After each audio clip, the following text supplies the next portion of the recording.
যেমনটা আপনাদেরকে বলছিলাম, চারটার খবর আমি এবং তনয়া দুজনেই আমরা একটা বিষয় নিয়ে আলোচনা করার মানে এটাই দীর্ঘ দিন ধরে হচ্ছে এবং জানি না এটার শেষটা কোথায় হবে। যেভাবে বাংলাদেশের পরিস্থিতি তৈরি হচ্ছে, যেভাবে দিনের পর দিন সেখানে হিন্দু নিপীড়ন চলছে, যেভাবে তাদের উপর অত্যাচার করা হচ্ছে, তাতে তো এই প্রশ্নটা উঠছেই তনয়া। কিন্তু এই সবের মাঝে ইউনূস সরকার যে বেশ খানিকটা চাপে পড়েছে তা কার্যত স্পষ্ট, আর চাপে পড়ে যে সে বাপ বলছে সেটাও স্পষ্ট। কি কারণে চাপ তনয়া?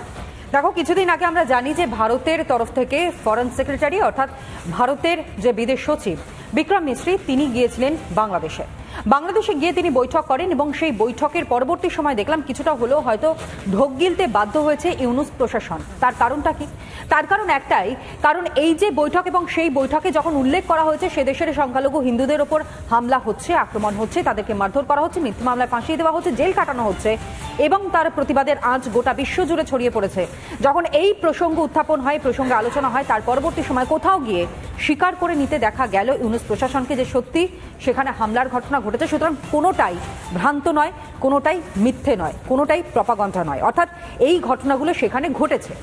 পরবর্তী সময় এই যে ভারতের তরফ থেকে যাওয়া বার্তা দেওয়া এবং সেখানে গিয়ে কিছুটা হলেও নিজেদেরকে রেকটিফাই করা যে না এটা সত্যি ঘটেছে, যেটা কিছুদিন আগে পর্যন্ত যখন সর্বধর্ম সমন্বয় বৈঠক হয়েছিল, যখন বিভিন্ন ধর্মের ধর্মগুরুরা বৈঠক করেছিলেন মোহাম্মদ ইউনূসের সঙ্গে, তখনও পর্যন্ত কিন্তু স্পষ্ট করে এটা বলতে শোনা যায়নি যে হ্যাঁ সেখানে ঝামেলা হচ্ছে, সেখানে এইরকমভাবে সংখ্যালঘু হিন্দুদের ওপর আক্রমণ করা হচ্ছে, সংখ্যালঘু হিন্দুরা তারা নিপীড়িত সেই দেশে, সেটা কিন্তু তখনও পর্যন্ত মোহাম্মদ ইউনূসকে স্বীকার করতে দেখা যায়নি। কিন্তু যখন ভারতের বিদেশ সচিব তিনি গেলেন, বৈঠক করলেন, তারপর কিছুটা হলো যেন এই জায়গাটাকে একদমই, অর্থাৎ বোঝা যাচ্ছে যে কোথাও একটা কূটনৈতিক চাপের মুখে পড়েছে এই মোহাম্মদ ইউনূসের প্রশাসন। কিন্তু তনয়া, এই যে কূটনৈতিক চাপ, সেই চাপের মধ্যেও দেখো যে তথ্যটা, যে সংখ্যাটা বলা হচ্ছে সেটাতে কিন্তু অনেকটাই যে গরমিল রয়েছে সেটাও কার্যত স্পষ্ট।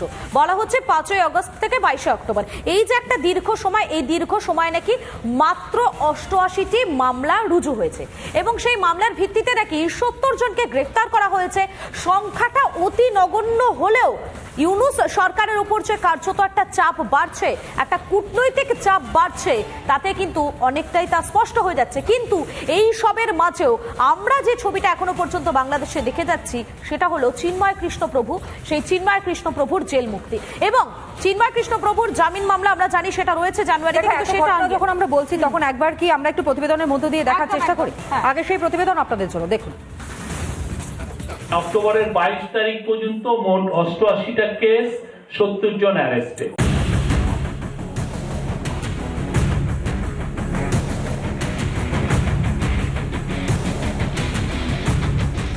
খেলার নাম বাবাজি। ইউনূসের সঙ্গে বৈঠকের পর বাংলাদেশের সংখ্যালঘুদের নিরাপত্তা নিয়ে উদ্বেগ প্রকাশ করেছিলেন ভারতের বিদেশ সচিব Vikram Misri. And I conveyed our concerns, including those related to the safety and welfare of minorities. We also discussed some regrettable incidents of attacks on cultural, religious and diplomatic properties. সফর সেরে বিক্রম মিশ্রি দেশে ফিরতে না ফিরতেই সুর বদল ইউনূস প্রশাসনের। কদিন আগেও যেই ইউনূস সরকার হিন্দু নিপীড়নের খবর চাপা দিতে ব্যস্ত ছিল, আজ তারাই নিজেরাই স্বীকার করে নিচ্ছে বাংলাদেশে হিন্দুদের উপর অত্যাচার। মোট মামলা হচ্ছে 88টা আর গ্রেপ্তারের সংখ্যা হচ্ছে এই হিন্দু বৌদ্ধ ঐক্য পরিষদ প্রাপ্ত তথ্য অনুযায়ী যে 62টা কেসে ওইটাই 35 জন, আর এইখানে 26টা কেসে হচ্ছে আরো 35 জন।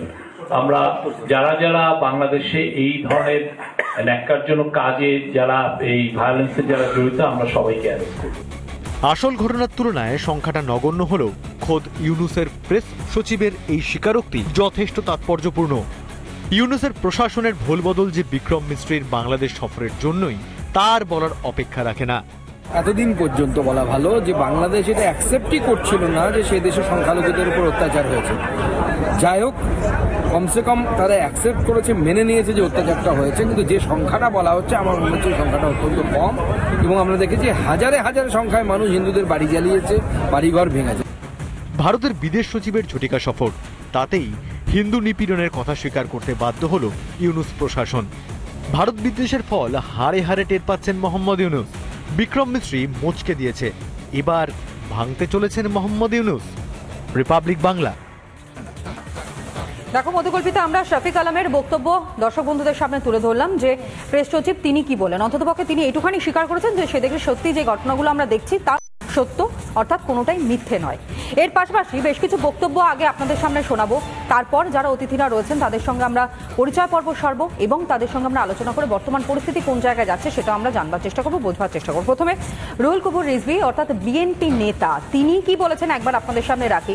কোথায় তিনি ধমকি দিচ্ছেন, চমকানোর চেষ্টা করছেন, কিন্তু কোনোভাবে নিজের দেশের কি ক্ষমতা রয়েছে সেটা কি তিনি একবার একটু উকি মেরে দেখবার প্রয়োজন আছে বলে মনে করছেন, সেটা আগে আপনাদের সামনে রাখি। এবং পাশাপাশি আমাদের এই রাজ্যের মুখ্যমন্ত্রী মমতা বন্দ্যোপাধ্যায়, তার বক্তব্য অত্যন্ত তাৎপর্যপূর্ণ। গতকাল তিনি যে বক্তব্য রেখেছেন, ব্যাক টু ব্যাক দুটো আপনাদের জন্য শুনুন।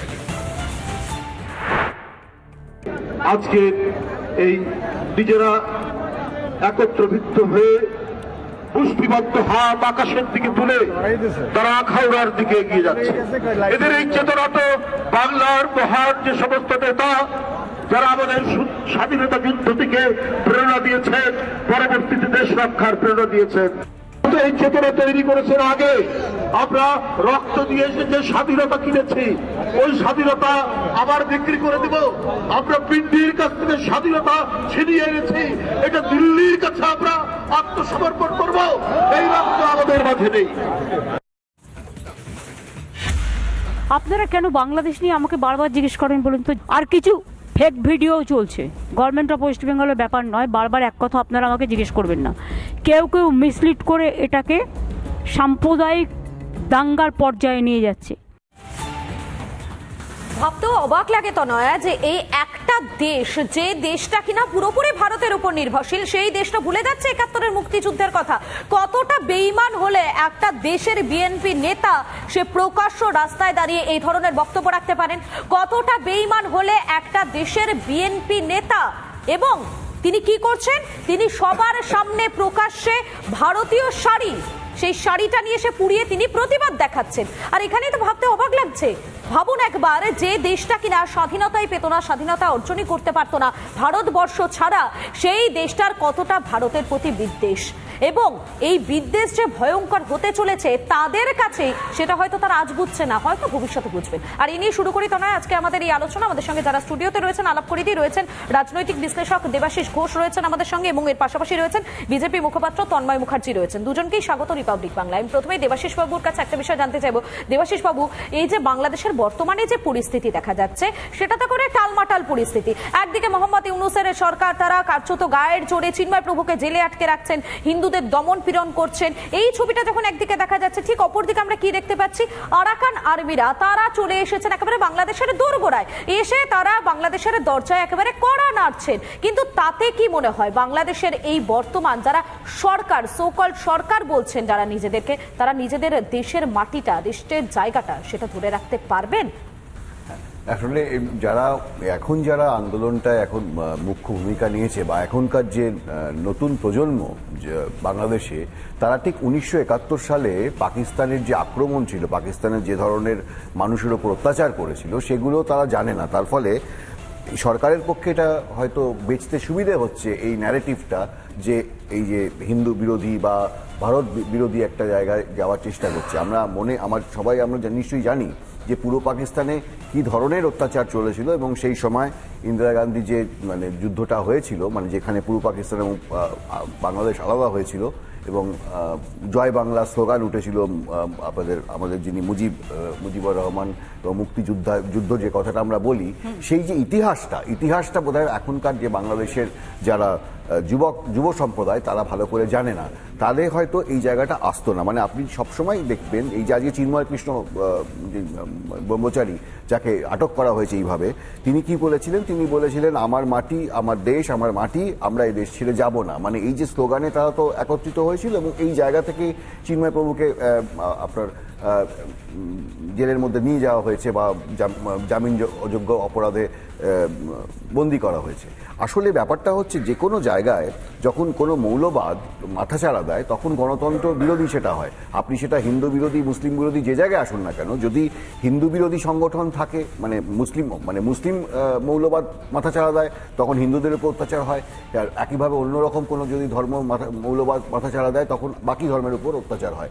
এবং যখনই দেখবেন কোনো জায়গায় মানে এই যে বিভিন্ন জায়গায় পাকিস্তানে দেখুন, বাংলাদেশে দেখুন, অমুসলিমের সংখ্যাটা কমে যায়, তখনই কিন্তু এই ধরনের বিভেদ হয়। তখন দেখবেন পাকিস্তানেও দেখবেন আপনি যে বিভিন্ন যে তাদের মধ্যে যে মতামত রয়েছে, ইসলাম তো একটা অনেক বড় একটা ধর্ম বা অনেক বড় একটা জিনিস, সেখানে কিন্তু এগুলো শেখানো হয়নি, কিন্তু সেখানেও অনেক রকমের বিভেদ তৈরি হয় ওই ধর্মের মধ্যেই, কারণ তখন অমুসলিমের সংখ্যাটা কমে যায়। আমি এটাকে এই জায়গায় বারবার বলার চেষ্টা করছি যে সেখানকার জনগণকে এটা বুঝতে হবে, মৌলবাদকে যতটা প্রশ্রয় দেবে গণতন্ত্র ততটা মানে অরক্ষিত হয়ে যাবে। কিন্তু এখানে আমি একটুখানি ইন্টারাপ্ট করি দেবাশিস বাবু, যে জনগণকে বুঝতে হবে, কিন্তু জনগণকে বোঝানোর মতন ক্ষমতা বা জনগণ যে বুঝবে সেই স্বাধীনতাটুকুনি পর্যন্ত কি এখনো পর্যন্ত বাংলাদেশে রয়েছে? নির্দিষ্ট করে বেশ কয়েকটা শব্দবন্ধ তারা ব্যবহার যাতে না করে সেই কারণের জন্য সেই শব্দবন্ধের উপরে রীতিমতন তারা নির্দেশিকা জারি করেছে যে কোনোভাবেই সেই সব শব্দবন্ধগুলো তারা ব্যবহার করতে পারবে না।